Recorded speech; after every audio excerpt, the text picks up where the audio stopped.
नमस्कार, स्वागत है आपका हमारे खास कार्यक्रम अपना उत्तर प्रदेश में। मैं आपके साथ रवि राजपूत। शुरुआत करते हैं बड़ी खबर से, जहां यूपी में एक सीट के लिए हो रहे राज्यसभा उपचुनाव के लिए बीजेपी प्रत्याशी डॉक्टर दिनेश शर्मा ने मंगलवार को नामांकन दाखिल कर दिया है। उनका निर्विरोध निर्वाचन होना तय है। बीजेपी प्रत्याशी ने मुख्यमंत्री योगी आदित्यनाथ, उप मुख्यमंत्री केशव प्रसाद मौर्य, उप मुख्यमंत्री ब्रजेश पाठक और पार्टी के प्रदेश अध्यक्ष भूपेंद्र सिंह चौधरी की मौजूदगी में नामांकन दाखिल किए। बता दें कि दिनेश शर्मा मौजूदा समय में विधान परिषद के सदस्य हैं। वहीं राज्यसभा की ये सीट बीते जून में बीजेपी सांसद हरद्वार दुबे के निधन से खाली हुई थी।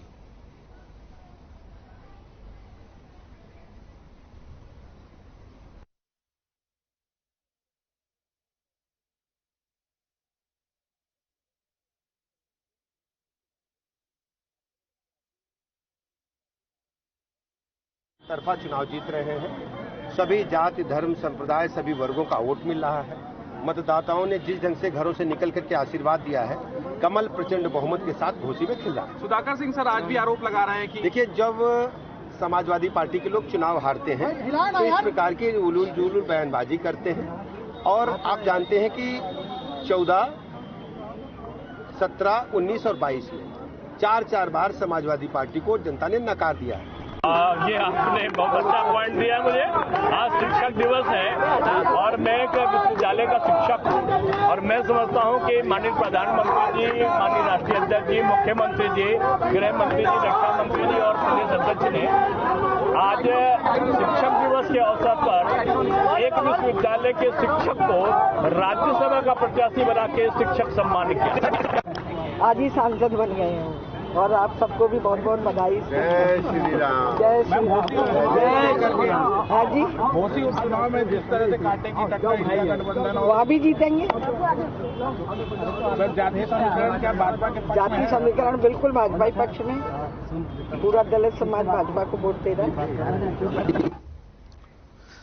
बढ़ते हैं अगली खबर की ओर, जहां लखनऊ में कांग्रेस ने प्रेस कॉन्फ्रेंस की। इस दौरान बीजेपी सरकार पर गंभीर आरोप लगाए। कांग्रेस प्रदेश अध्यक्ष ने कहा, बीजेपी के नेता के यहां शव मिलता है लेकिन सरकार कुछ नहीं करती। वहीं दूसरी तरफ उन्होंने तमाम गंभीर आरोप लगाए हैं। दूसरी घटना दोहराई जा रही है उत्तर प्रदेश में। पहली घटना अजय मिश्रा टेनी ने अपने लड़के को बचाने का पूरा कार्य किया है, जिसमें हमारे कांग्रेस के लोगों ने उसको मजबूती से उठाया, राहुल गांधी जी ने, प्रियंका जी ने उठाया।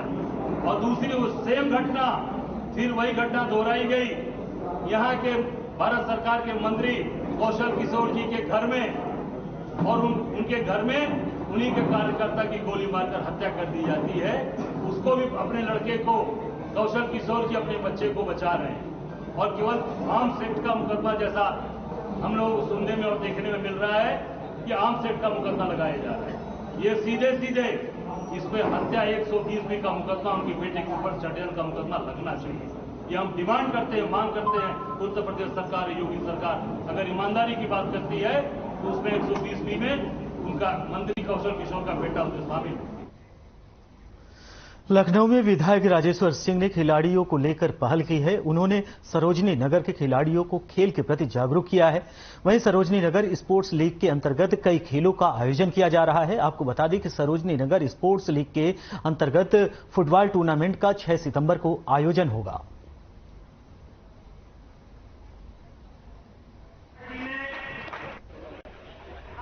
देखिए, बच्चों के लिए मेरा मानना है, यूथ के लिए स्पोर्ट्स बहुत इम्पोर्टेंट है।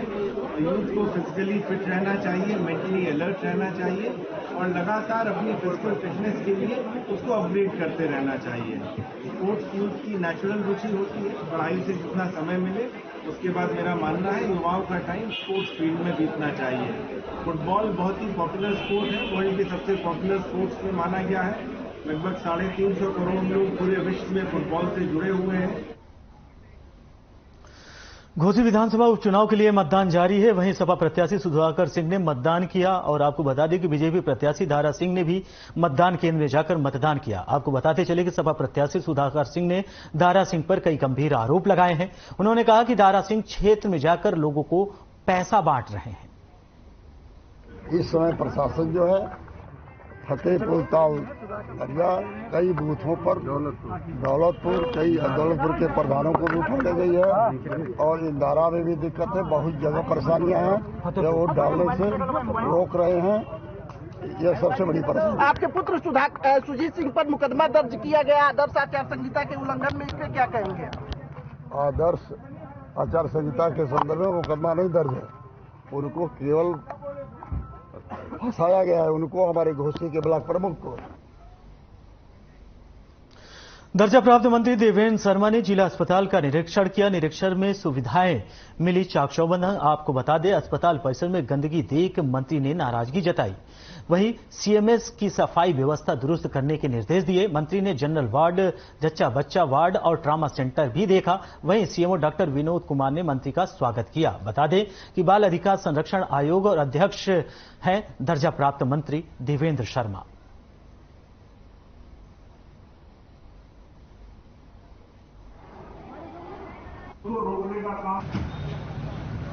मैं तो इंस्पेक्शन करने आया था एनआरसी का, और यहाँ इमरजेंसी भी देखी मैंने। यहाँ आपने देखा कि मरीजों के तीमारदारों से मैंने बात की है, दवाई मिलती है, डॉक्टर आते हैं, सबने कहा ठीक है। थोड़ा सा साफ सफाई की समस्या थी, उसके लिए मैंने कड़ाई से निर्देश दे दिया कि उसको ठीक कर दिया जाए।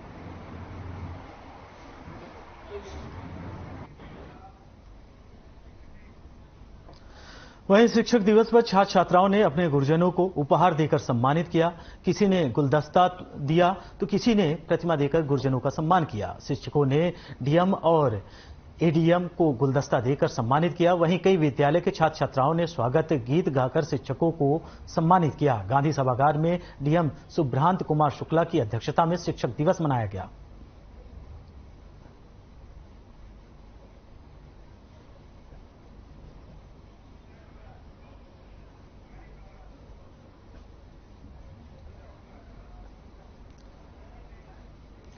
वहीं कन्नौज से बड़ी खबर है। आपको बता दें, कन्नौज से इस वक्त की बड़ी और अहम जानकारी आपसे साझा कर रहे हैं, जहां ट्रैक्टर बाइक की जोरदार टक्कर हुई है। वहीं हादसे में बाइक सवार महिला की मौत हुई है। इस वक्त की बड़ी और अहम जानकारी कन्नौज से। आपको बता दें कि हादसे में एक युवक घायल हुआ है। वहीं दवाई लेकर लौट रहे थे भाई बहन। जांच पड़ताल में स्थानीय पुलिस जुट गई है। आपको बता दें, कन्नौज के इंदरगढ़ थाना क्षेत्र का यह पूरा मामला है। वहीं इस वक्त की बड़ी और अहम जानकारी कन्नौज से, जहां पर हादसे में एक युवक घायल हुआ है। आपको बता दें, दवाई लेकर लौट रहा था युवक, अचानक यह हादसा हुआ जिसके बाद एक की मौत हो गई। आपको बता दें कि हादसे में एक युवक घायल हुआ है। वही यह पूरा मामला कन्नौज का है। वही दवाई लेकर यह युवक लौट रहा था जिस वक्त ये घटना हुई है।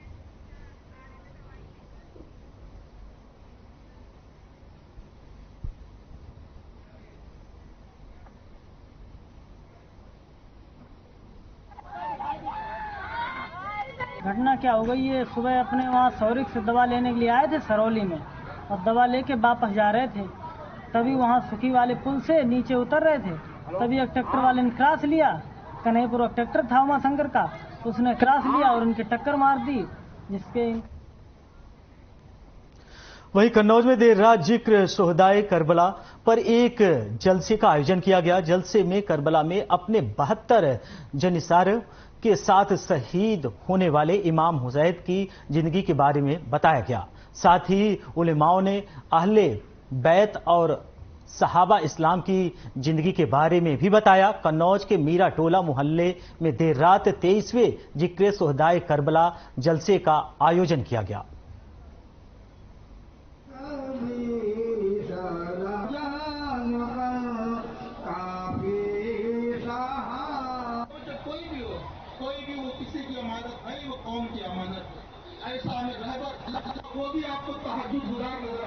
अल्हम्दुलिल्लाह, यहाँ पर अल्लाह के बंदों ने अल्लाह के नबी सल्लल्लाहु ताला अलैहि वसल्लम के चहीते सहाबा और उनके मुक़द्दस अहले बैत अलैहिमुर रिज़वान के ज़िक्र की महफ़िल कायम की। ज़िक्र शोहदाए करबला इस महफ़िल का नाम रखा गया, और यहाँ पर अल्लाह के नबी सल्लल्लाहु ताला अलैहि वसल्लम पर नाजिल हुआ कुरान और उनकी हदीसों को बयान किया गया, और सहाबाए किराम ने जो इस्लाम की खातिर कुर्बानियाँ पेश की हैं, उन कुर्बानियों को बयान किया गया है। वही खबर कन्नौज से है, जहां मंगेतर से मिलने आए युवक की संदिग्ध परिस्थितियों में मौत हो गई। आपको बताते थे, जानकारी के मुताबिक युवक मंदिर के पास सड़क पर गंभीर हालत में पड़ा मिला था। वहीं सूचना पर पहुंचे परिजनों ने हत्या का आरोप लगाया है। परिजनों ने मंगेतर और उसके परिवार पर जहर देकर मारने के गंभीर आरोप लगाए हैं। पूरा मामला तीरवा कोतवाली क्षेत्र के अन्नपूर्णा मंदिर के पास का बताया जा रहा है, जबकि मृतक युवक शाहजहांपुर का रहने वाला है।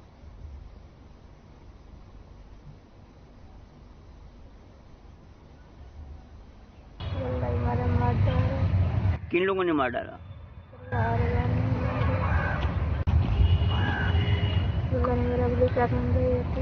हैं?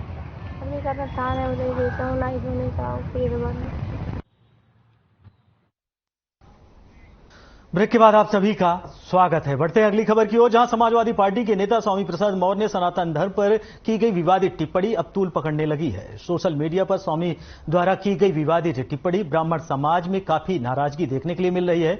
वहीं विवादित टिप्पणी के विरोध में ब्राह्मण समाज हिंदू शक्ति के बैनर तले सनातनी लोगों ने स्वामी प्रसाद मौर्य का पुतला फूका। पुतला फूक रहे लोगों ने इतनी नाराजगी थी कि उन्होंने स्वामी के पुतले को आग के हवाले करने से पहले जूते चप्पल से पिटाई की। पुतला फूकने वाले विनोद शुक्ला ने कहा कि नेताजी स्वामी प्रसाद अंधे और बहरे हो गए हैं। वो भी हिंदू धर्म में पैदा हुए, लेकिन सनातनी नहीं है। स्वामी कोई समाजवादी नेता नहीं, बल्कि वो धर्म के नाम पर बांटने का काम कर रहे हैं। आज पूरे भारतवर्ष में ये तो है कि सबसे बड़ा धर्म अगर कोई है सनातन, सबसे बड़ा कोई धर्म है तो हिंदू। और हमारे नेताजी दिमाग होते हुए बुद्धिहीन है, आंख होते हुए भी अंधे हैं, कान होते हुए भी बहरे हैं, और हमको लगता है कुछ न कुछ शिक्षित भी होंगे। हिंदू धर्म में पैदा हुए और सनातन नहीं है। सनातन धर्म वो है जो सबका साथ, सबका विकास, सबका विश्वास और सबका प्रयास चाहता है।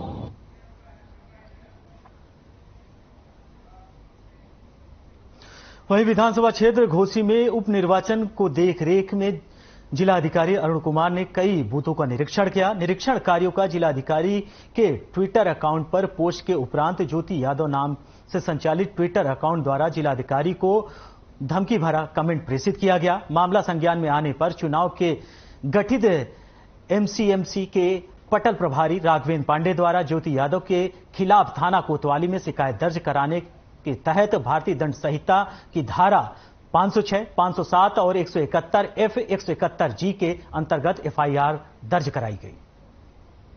डीएमओ का जो ऑफिशियल ट्विटर पेज है उस पर एक किसी व्यक्ति द्वारा इसका टिप्पणी की गई थी, क्योंकि निर्वाचन कार्यों में एक उसके अगेंस्ट थी। तो इसके लिए जो हमारी मीडिया सेल की टीम है, निर्वाचन की जो टीम है, उसको वहाँ पर सूचित किया गया और उसके द्वारा फिर कोतवाली में उसकी तहरीर दी गई, जिसके आधार पर मुकदमा। ब्रेक के बाद आप सभी का स्वागत है। आपको सीधे लखनऊ ले चलते हैं, जहां 94 शिक्षकों का किया गया सम्मान। राज्य शिक्षक पुरस्कार हेतु चयनित सीएम योगी आदित्यनाथ ने सम्मान किया।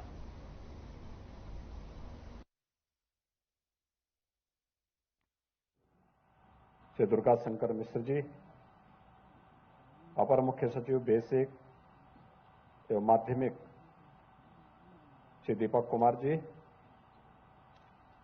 माध्यमिक और बेसिक शिक्षा विभाग से जुड़े हुए सभी अधिकारीगण, प्रदेश भर से आए हुए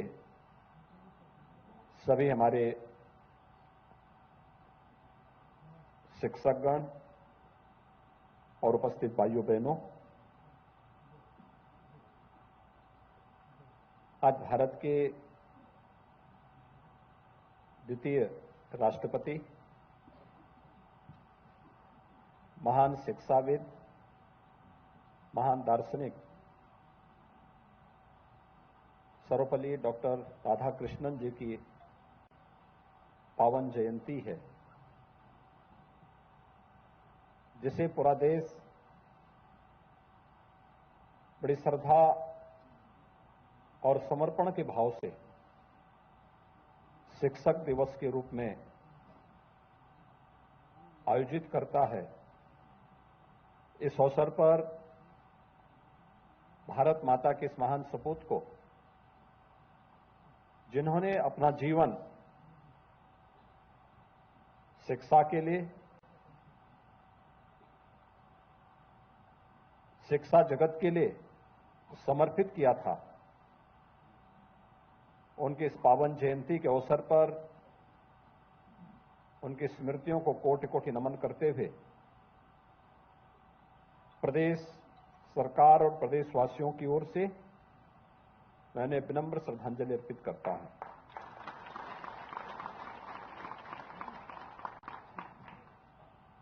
एक शिक्षक से लेकर के भारत के सर्वोच्च संवैधानिक पद तक जाना,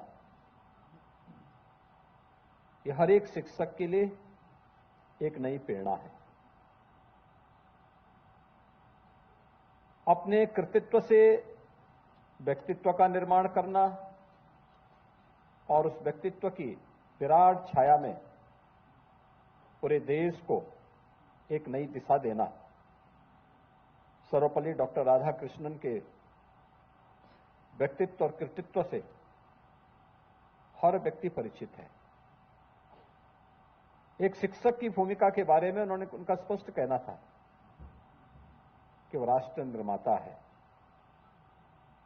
और राष्ट्र निर्माता के रूप में एक शिक्षक की भूमिका